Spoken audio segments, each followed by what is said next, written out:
Bonjour à tous. Puisque la femme n'existe pas, vous entendrez aujourd'hui tout un chœur de femmes. Commençons par le commencement, avec cette parole pleine de Nina, 3 ans, lors d'un déjeuner dominical en famille.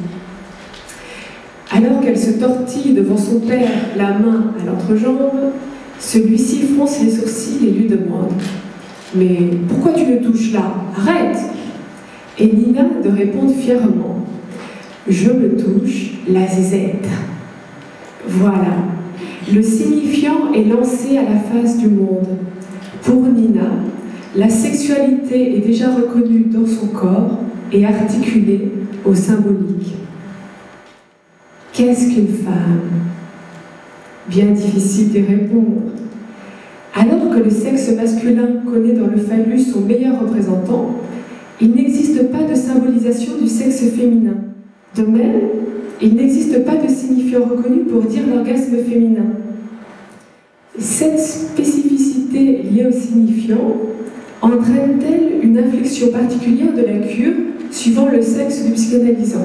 Question que je me suis posée en pratique. Il semble que la voie de sortie de psychanalyse pour la femme passe par l'être, femme, mettant au second plan l'avoir, le phallus.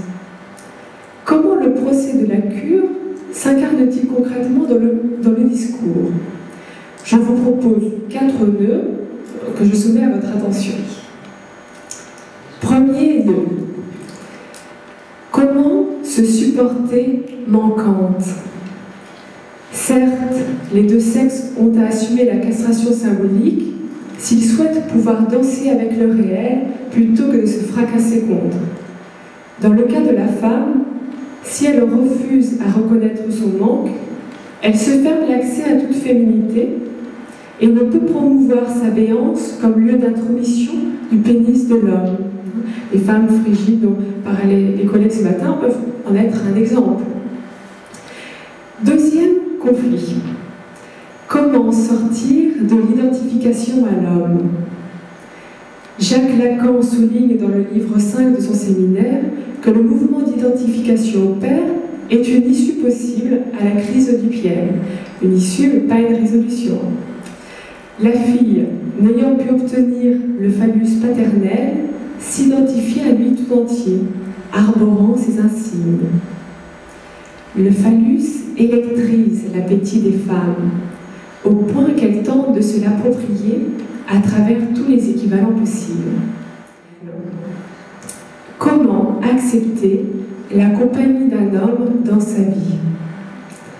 Pour cela, la femme doit renoncer à posséder un jour le phallus imaginaire, sans quoi elle risque de transformer sa vie conjugale en un enfer, pavé d'envie et de désir de vengeance pour son partenaire, représentatif de la jante masculine si bien dotée.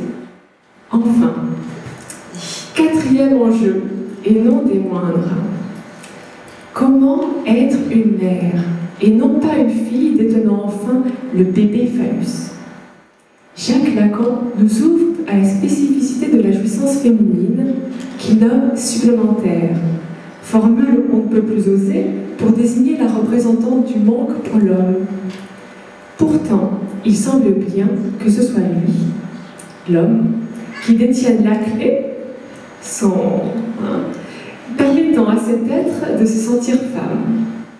En se faisant activement et délibérément l'objet de l'homme, elle n'est pourtant pas toute à lui, mais lui échappe en s'abandonnant à une jouissance d'un autre ordre.